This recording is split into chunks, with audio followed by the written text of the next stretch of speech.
The night sky darkens under cloud cover. Thunder crackles. Lightning strikes the lab of an obsessed scientist.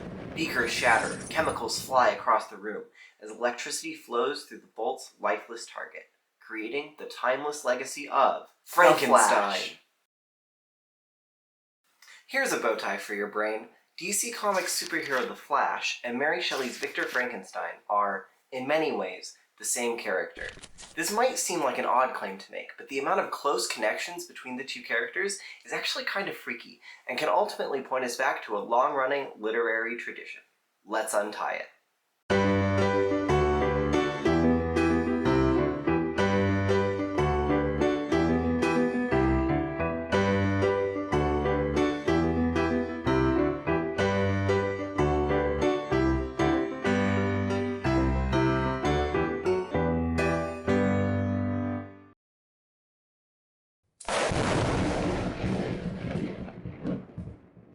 It's worth noting that the particular version of the Flash I'll be looking at in this video is the Barry Allen Flash, as depicted in the 2014 CW series The Flash. While many of the connections I'll be discussing do apply to the version of the character from the comics and from other adaptations, the show both adds to and emphasizes existing elements of the character's history in ways that make his similarities to the Gothic Doctor particularly noticeable. Additionally, I'll be referencing the original 1818 text of Frankenstein, as it is believed to be more true to Shelley's original vision than the 1831 edition. As a result, this video contains spoilers for seasons 1 through 3 of The Flash, as well as for the Frankenstein novel, if you consider a 200-year-old cultural touchstone spoilerable.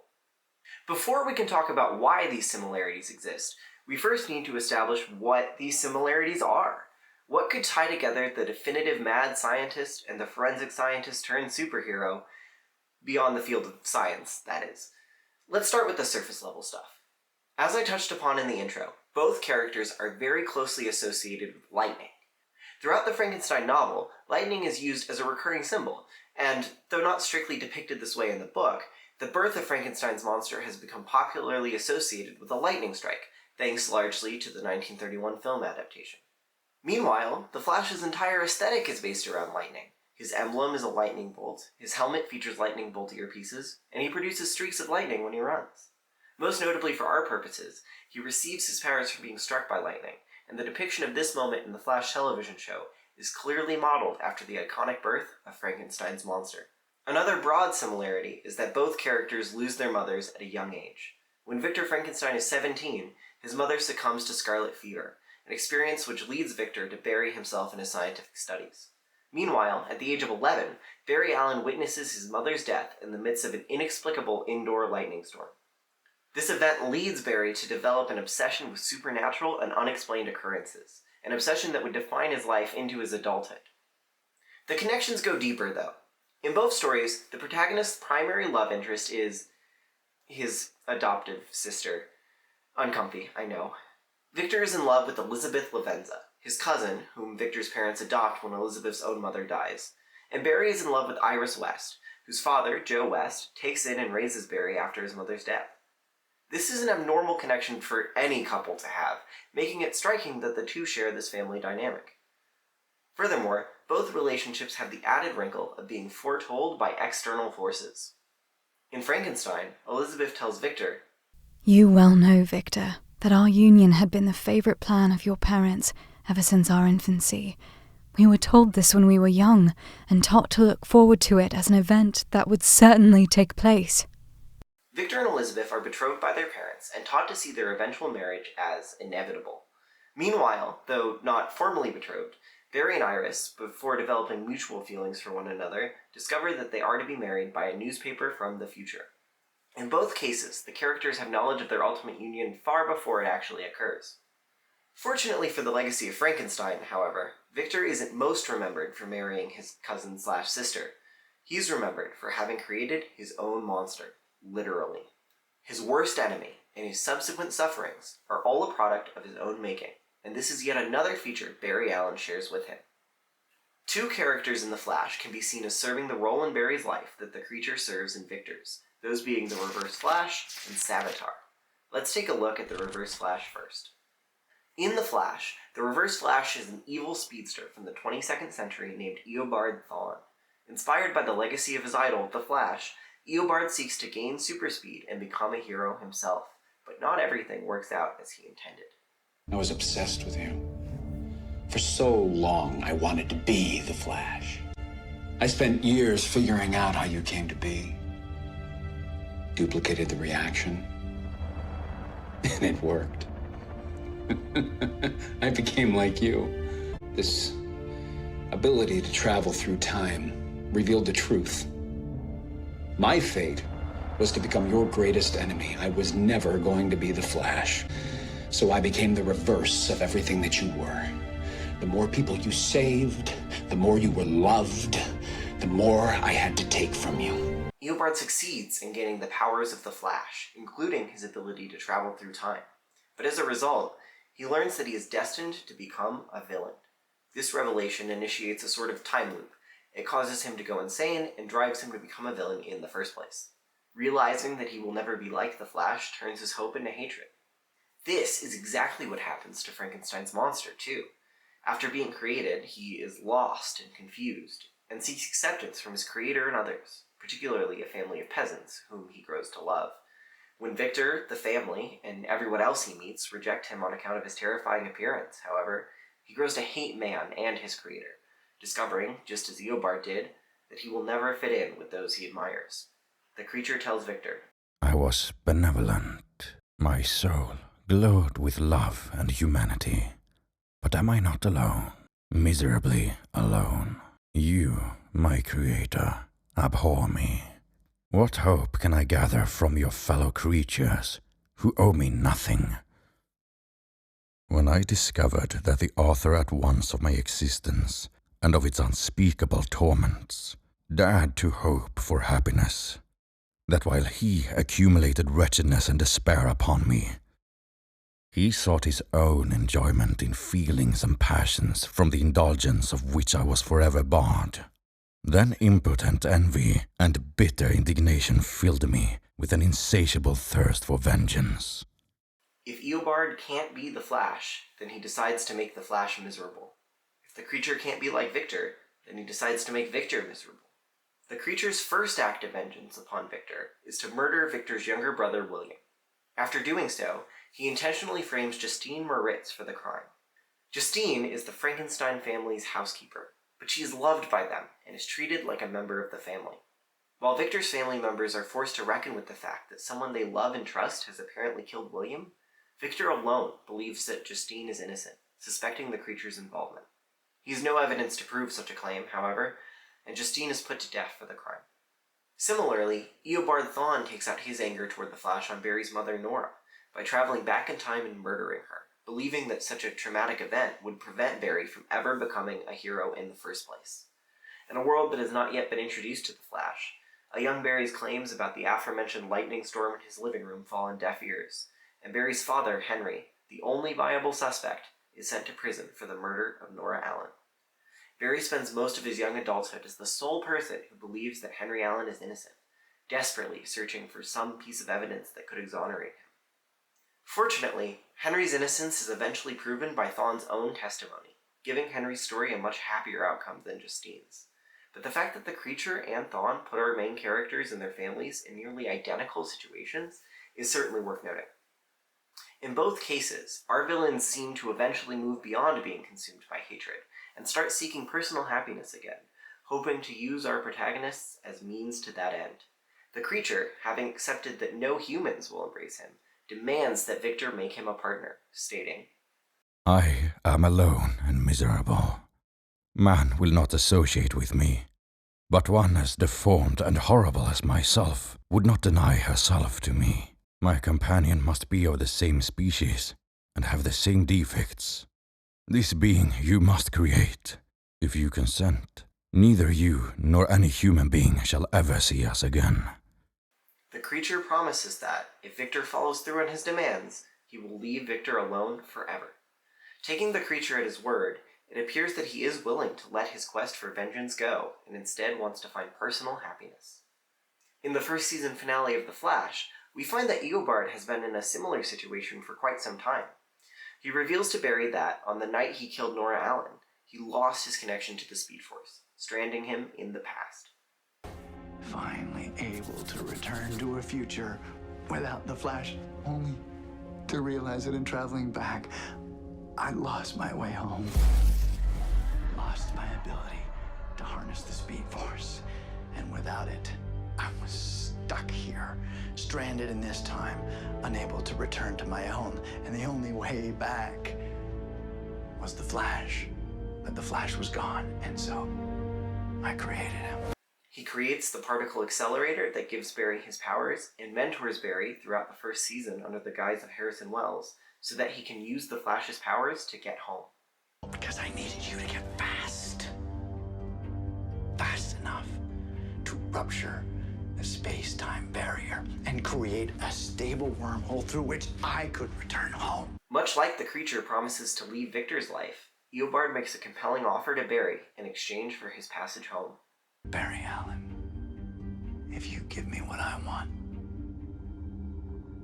I'm gonna give you what you want. You can go back and save your mother. You can prevent your father from going to prison. You can reunite the Allen family. I'm giving you a chance to undo all the evil I've done. Don't you want that chance? According to Eobard, Barry will never have to see the Reverse Flash again, and more than that, will be reunited with his mother, if only he opens a wormhole to send Eobard home. Both the creature and Eobard need something from their enemies in order to find happiness, and promise to leave those enemies alone in return. While Victor initially accepts the creature's terms and sets to work creating a wife for the creature, he ultimately changes his mind. As I looked on him, his countenance expressed the utmost extent of malice and treachery. I thought with the sensation of madness on my promise of creating another like to him, and trembling with passion, tore to pieces the thing on which I was engaged. The wretch saw me destroy the creature on whose future existence he depended for happiness, and with a howl of devilish despair and revenge, withdrew. "Begone! I do break my promise. Never will I create another like yourself equal in deformity and wickedness."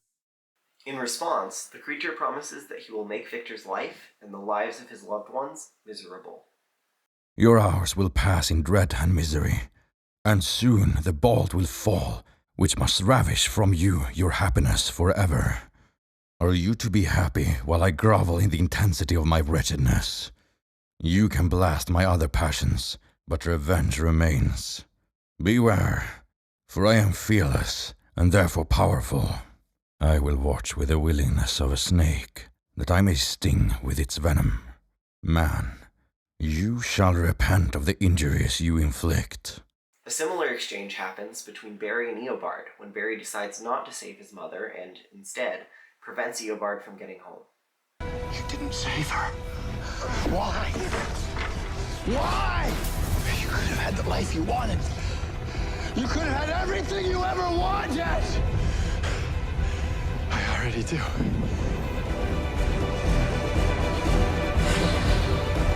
Not for long. Just so we're clear, after I kill you, I'm going to kill them, and then I'm going to kill your father. I always win. Flash! These are the same threats the creature makes. Eobard assures Barry that he will end both Barry's life and the lives of those he loves. Fortunately for Barry, Eobard would be defeated moments later, leaving him unable to carry out his threats. Sorry, Victor, all you needed to do was kill the creature's ancestor in order to create a time paradox, and your problems could have been solved much more quickly. Finally, both Eobard and the creature ultimately develop from feeling only rage toward their creators to having more complicated feelings. After causing Victor's death, the creature expresses remorse and begs for forgiveness, expressing, Oh, Frankenstein, generous and self-devoted being, what does it avail that I now ask thee to pardon me? I, who irretrievably destroyed thee by destroying all thou lovedst. There he lies, white and cold in death. You hate me, but your abhorrence cannot equal that with which I regard myself. Similarly, after watching over Barry as Harrison Wells, Vaughn shares that he has developed a certain fondness for the young Flash. I used to feel that rage every time I looked upon you. And now, somehow, I know what Joe and Henry feel when they look on you with pride, with love.